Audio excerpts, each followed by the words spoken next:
Hello दोस्तों, नमस्कार।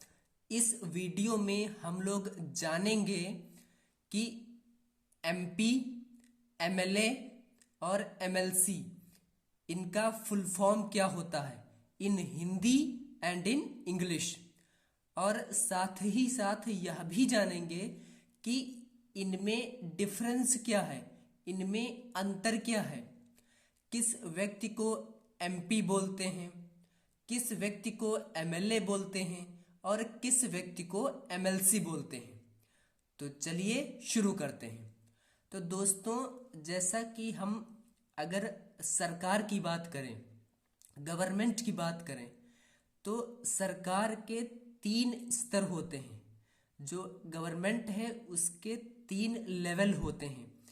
एक आपका होता है केंद्र सरकार, केंद्र के स्तर पर होती है हमारी केंद्र सरकार, और राज्यों के स्तर पर होती है राज्य सरकार, स्टेट गवर्नमेंट, और स्थानीय स्तर पर जो होती है उसको बोला जाता है स्थानीय सरकार, लोकल गवर्नमेंट।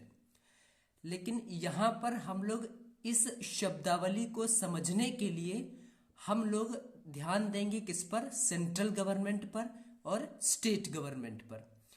तो जैसा कि हम सभी लोग जानते हैं, जो सेंट्रल गवर्नमेंट होती है, केंद्र सरकार, वह देश हित में कानून बनाती है। देश हित के मुद्दों पर नियम कानून बनाने का काम किसका होता है? केंद्र सरकार का ना, सेंट्रल गवर्नमेंट का। अब वो यह कानून नियम कहाँ बनते हैं? तो उसके लिए एक प्लेस है जिसको हम लोग बोलते हैं क्या, संसद ना। तो यह सारा काम जो है वह संसद में होता है। अब हमारा जो संसद है, पार्लियामेंट, उसमें 2 सदन हैं। एक है लोकसभा और दूसरा है राज्यसभा। ठीक है। तो लोकसभा और राज्यसभा, तो इन दोनों में तो वह व्यक्ति जो लोकसभा का सदस्य हो, चाहे वो राज्यसभा का सदस्य हो, उसको बोलते हैं क्या, संसद का सदस्य। और शॉर्ट फॉर्म में उसको बोला जाता है सांसद। और अंग्रेजी में इसको बोलते हैं मेंबर ऑफ पार्लियामेंट, और इसी को शॉर्ट फॉर्म में क्या बोलते हैं, एमपी। तो संसद का जो सदस्य होता है, चाहे वह लोकसभा का सदस्य हो, चाहे वह राज्यसभा का सदस्य हो, उसके लिए एक शब्द है, वह है सांसद, मतलब संसद का सदस्य, एमपी, मेंबर ऑफ पार्लियामेंट। अब अगर हम बात करें कि राज्य सरकार, स्टेट गवर्नमेंट की, तो जो राज्य सरकार है वह राज्य हित से जो जुड़े मुद्दे होते हैं उन पर कानून और नियम बनाने का कार्य करती है। और यह नियम नियम कानून है वो कहाँ बनाए जाते हैं?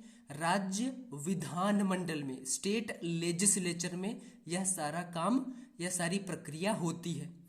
अब जैसा कि हमारे संसद में 2 सदन थे, एक लोकसभा और राज्यसभा, इसी प्रकार राज्य विधानमंडल जो होता है उसमें भी 2 सदन होते हैं। एक होता है विधानसभा, जिसको बोलते हैं लेजिस्लेटिव असेंबली, और एक होता है विधान परिषद, जिसको बोलते हैं लेजिस्लेटिव काउंसिल। बट यहाँ यह जरूरी है मेंशन करना कि जो विधान परिषद है ना, वो मतलब स्वैच्छिक होती है, वो राज्यों के ऊपर है। कोई राज्य अगर चाहता है तो वह विधान परिषद का निर्माण कर सकता है, अदरवाइज कोई कंपलसरी नहीं है। तो यहाँ पर वह व्यक्ति जो विधानसभा का सदस्य होता है, उसके लिए जो शब्दावली यूज की जाती है वह है विधायक। अंग्रेजी में इसको बोलते हैं member of legislative assembly, MLA. और जो विधान परिषद का सदस्य होता है उसको बोलते हैं विधान पार्षद, member of legislative council, MLC. तो उम्मीद करता हूं दोस्तों, यह जो शब्दावली थी, टर्मिनोलॉजी, एमपी, एमएलए और एमएलसी, अब इसमें आप लोगों को कोई भी डाउट नहीं होगा। यदि जानकारी समझ में आई हो तो please like, subscribe and press the bell icon. धन्यवाद।